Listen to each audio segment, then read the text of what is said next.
বন্ধুরা বাড়িতে থাকা এক বাটি আটা দিয়েই আমি বানিয়ে নিলাম কত সহজে খাস্তা মুচমুচে বিস্কুট। আর এই বিস্কুটগুলো সবসময় আমরা বেকারির কাছে বা চায়ের দোকানে দেখতে পাই। এই রকমভাবে বাড়িতেই যদি আমরা বেকারি স্টাইলে বিস্কুট বানিয়ে নিই তাহলে তো আর কোনো কথাই হয় না। দেখুন কতটা সুন্দর হয়েছে বিস্কুটগুলো, আর চিনিটাও কত সুন্দরভাবে বোঝা যাচ্ছে। আর প্রত্যেকটা বিস্কুটের মধ্যে বাদামগুলো কিন্তু রয়েইছে। খাওয়ার সময় বাদামগুলো মুখে পড়লে ভীষণ ভালো লাগে। আর কত কম সময়ের মধ্যে কম উপকরণ দিয়ে তো সুন্দর বিস্কুট বানিয়ে নিয়ে যাচ্ছে। বিস্কুটটার আওয়াজ শুনে নিশ্চয়ই বুঝতে পারছেন যে বিস্কুটগুলো কতটা খাস্তা আর মুচমুচে হয়েছে। নমস্কার বন্ধুরা, মৌমিতা ইয়াম্মি কিচেনে আপনাদের স্বাগত জানিয়ে চলে আসলাম আবার একটা নতুন রেসিপি নিয়ে। বন্ধুরা এখন তো আমরা সব সময় ভাবি যে চায়ের সাথে কি খাওয়া যায়। সকাল বা বিকেল হলে, সকালে যেরকম ঝামেলা কম থাকে, বিকেল হলেই সবসময় মনে হয় চায়ের সাথে এমন কোনো বিস্কুট খাবো যাতে মনটা খুব ভরে যায়। আর বাচ্চারাও কিন্তু চায়ের সাথে বিস্কুট খেতে খুবই ভালোবাসে। সেই চায়ের সাথে বিস্কুট খাওয়ার জন্যই আজকে আমি একটা অসাধারণ বিস্কুটের রেসিপিটাই আমি আপনাদের সাথে শেয়ার করবো। আর বাড়িতে তো সবার বাড়িতেই বাচ্চা থাকে, বাচ্চা থেকে বড় চা দিলেই কিন্তু বিস্কুটটা খুবই প্রয়োজনীয় একটা জিনিস। আমরা তো দোকান থেকে অনেক রকমের বিস্কুট কিনে থাকি, কিন্তু এটা একদম অন্যরকম বিস্কুট। সেটা নতুনভাবে আপনাদের সাথে আমি শেয়ার করব। আপনারা পুরো ভিডিওটা দেখতে থাকুন, আশা করি ভালো লাগবে।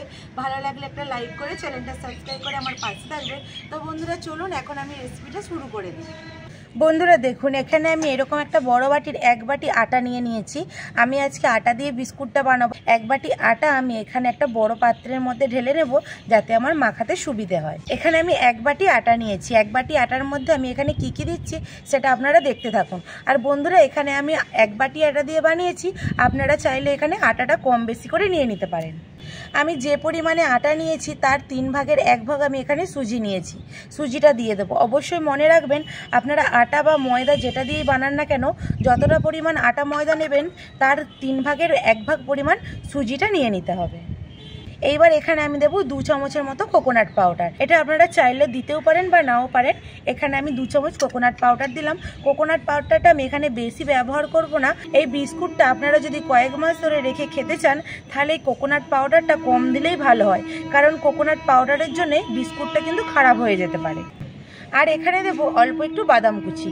এখানে কাজু বাদামকে এরকম ছোট ছোট করে ভেঙে নিয়েছি, এটা দেবো। আর এই বিস্কুটটা খাওয়ার সময় কাজু বাদামগুলো মুখে পড়লে খেতে ভালো লাগবে। এইবার আমি এইখানে দেব পরিমাণ মতো চিনি। এখানে চিনির পরিমাণটা একটু বেশি লাগবে, আপনারা চাইলে এখানে কম করেও দিয়ে দিতে পারেন। এখানে আমি চিনিটাও দিয়ে দিয়েছি। এবার এই উপকরণগুলো ভালো করে হাত দিয়ে আমি মিশিয়ে নেব। খুব ভালো করে আমি এখানে সব কিছু মিশিয়ে নিয়েছি। এইবার আমি এইখানে দেব সাদা তেল। আমি এখানে সাদা তেল দিচ্ছি, আপনারা চাইলে সাদা তেলের বদলে এখানে ঘিটাও দিতে পারেন, কিন্তু আমি আজকে বলেছি বাড়িতে থাকা একদম কিছু সামান্য উপকরণ দিয়ে বানাবো, সেই জন্য আমি এখানে সাদা তেলটা দিয়ে দিলাম। আর এখানে আমি সাদা তেলটা দিলাম ঠিক 4 থেকে 5 চামচের মতো, দিয়ে খুব ভালো করে এইভাবে মাখিয়ে একটা ময়াম করে নেব। এখানে ভালো করে সব কিছু আমি ময়াম করে নিয়েছি। আর দেখো ময়ামটা ঠিক এই রকম হবে। এরকম মুঠো করলে একটা ডালা হয়ে যাবে, আবার এই রকম করলেই ভেঙে যাবে। এইবার আমি এখানে দিয়ে দেব লবণ। আমি এখানে দিয়ে দিচ্ছি স্বাদ মতো লবণ। লবণটা দিয়েও খুব ভালো করে এখানে আমি ভালো করে মিশিয়ে নিয়েছি। এবার অল্প অল্প করে জল দিয়ে একটা ডো বানিয়ে নেব। এখানে দিয়ে দেব জল। আর খুব বেশি এটা নরম করব না, একটা শক্ত ডো বানিয়ে নিতে হবে, কারণ এখানে রয়েছে চিনি। চিনিটা একটু জল পেলে অনেকটা গলতে আরম্ভ করবে, সেই জন্য বেশি জল দেব না। অল্প জল দিয়ে একটা যতটা শক্ত ডো বানানো যায় ঠিক সেই রকম আমি ডোটা বানিয়ে নেব। আর আপনারা যখন বাড়িতে এইভাবে বিস্কুটটা বানাবেন অবশ্যই কিন্তু অল্প করে জল দিবেন প্রথমে, দেখে তারপরে জলটা দেবেন, নাহলে এই ডোটা যখন নরম হয়ে যাবে এই বিস্কুটটা ভালো হবে না। বন্ধুরা এখানে খুব সুন্দর একটা শক্ত ডো আমি বানিয়ে নিয়েছি। বন্ধুরা দেখুন ঠিক এই রকম ডোটা বানিয়ে নিতে হবে। এখন এই ডোটাকে আমি 2 ভাগে ভাগ করে নেব। দুটো ভাগে ভাগ করে নিয়েছি। এইবারে আমি এখন বিস্কুটের ডিজাইনটা করব। বন্ধুরা আবারও খুব ভালোভাবে এইভাবে একটু দোলে নিচ্ছি। দোলে এইভাবে একটু লম্বা করে নেব। এখানে ঠিক ডোটাকে আমি ঠিক এইভাবে একটু লম্বা করে নিয়েছি। এইবারে আমি এখানে ডিজাইনটা করে নেব।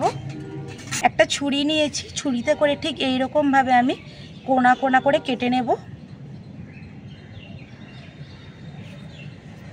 দেখুন বন্ধুরা, ঠিক এইরকমভাবে আমি কেটে নেব। আমি এইভাবে করে নিচ্ছি, আপনারা আপনাদের মতো ডিজাইন করে বিস্কুটের শেপটা বানিয়ে নিতে পারেন।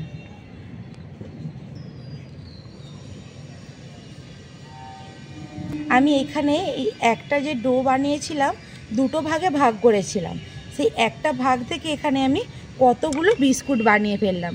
পেছনের দুটো যে অংশ সামনে পেছনে এটা এখন রেখে দেব, ফেলে দেব না, ঠিক আবারও এইভাবে বানিয়ে নেব। একটা একটা করে এইভাবে তুলে নেব।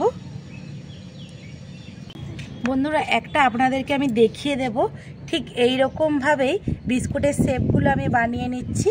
দেখুন কতটা সুন্দর দেখতে লাগছে। আমরা তো বাজার থেকে অনেক রকমের বিস্কুট কিনে খাই, এই রকমভাবেই আমি বানিয়ে নেব। আর বন্ধুরা, এইভাবেই আমি প্রত্যেকটা বিস্কুট বানিয়ে নিচ্ছি। আর দেখুন বন্ধুরা, কাজু বাদামটা আমি যে দিয়েছি কত সুন্দর ওপর থেকে দেখা যাচ্ছে, আর এইগুলো খাওয়ার সময় মুখে পড়লে খুব ভালো লাগবে। আর কোকোনাট পাউডারগুলোও ঠিক রয়েছে ওপর দিকে।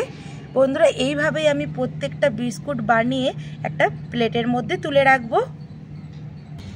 আর এখানে আমার সব বিস্কুটগুলো রেডি করা হয়ে গেছে। এখন আমি উনুনটা ধরিয়ে নেব। বন্ধুরা দেখুন, এখানে সব বিস্কুটগুলো আমি বানিয়ে নিয়েছি।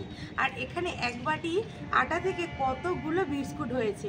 আর এখানে উনুনটা ধরিয়ে একটা কড়া বসিয়ে দিয়েছি। কড়ার মধ্যে দিয়ে দেবো সাদা তেল। সাদা তেল দিয়ে বিস্কুটগুলো ভেজে নেব। কড়ার মধ্যে এখন আমি সাদা তেল দিয়ে দিচ্ছি। বন্ধুরা, তেলটা হালকা গরম হয়ে গেছে। হালকা তেলের গরমের মধ্যেই আমি বিস্কুটগুলো ভাজার জন্য ছেড়ে দেব।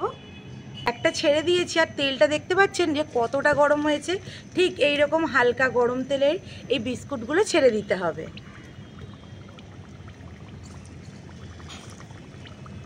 এখানে আমি বিস্কুটগুলো তেলের মধ্যে দিয়েছি, আর এখন একদম হালকা আঁচে বিস্কুটগুলো ভাজতে দেব। বন্ধুরা, এখন আমি বিস্কুটটার একটা পিঠ উল্টে দেব। দেখুন ঠিক এই রকম হালকা লালচে হবে, তখন এটা উল্টে দিতে হবে। এইভাবে উল্টে পাল্টেই আমি মুচমুচে করে ভেজে নেব।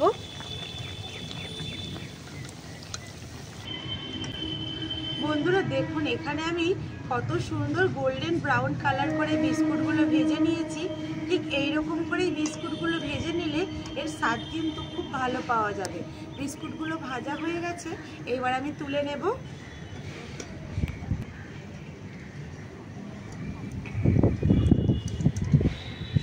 আর ভালো করে ছান্তাতে করে তেলটা ঝরিয়ে তুলে নেব বিস্কুটগুলো।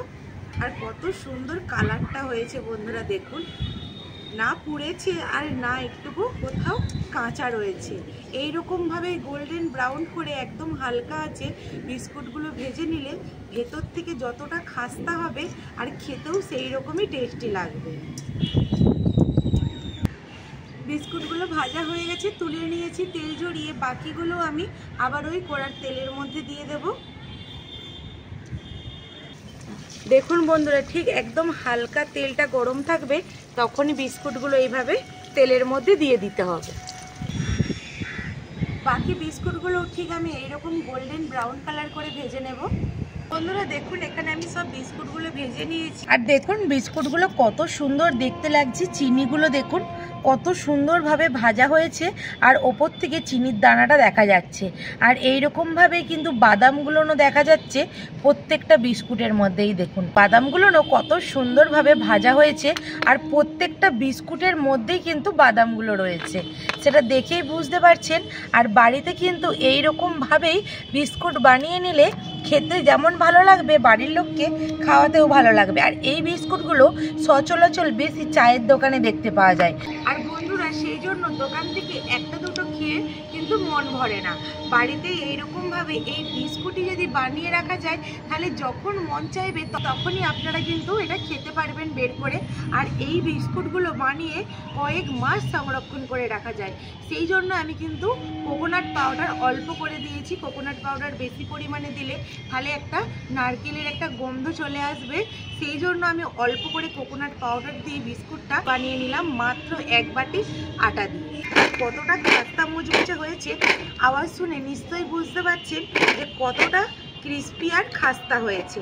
একটা ভেঙে তো অবশ্যই দেখিয়ে দেবো, তার আগে একটু আওয়াজটা শুনে নিই। বন্ধুরা দেখুন, এই বিস্কুটটা আমি ভেঙে দেখাবো। আর চিনির দানাটা দেখুন কত ভালো লাগছে দেখতে। এইরকম চিনির দানা দেওয়া বিস্কুট দেখলে বাচ্চারা কিন্তু ভীষণ খুশি হবে। এই দেখুন কতটা সুন্দরভাবে ভাঙা হয়ে যাচ্ছে আর কতটা মজমজে হয়েছে। তো বন্ধুরা আপনারা তো দেখতেই পেলেন কত সহজভাবে বাড়িতে থাকা সামান্য একটু উপকরণে পুরো দোকানের মতো বিস্কুটটা বানিয়ে দেখালাম। এই বিস্কুটের রেসিপিটা কেমন হয়েছে অবশ্যই কমেন্ট করে জানাবে।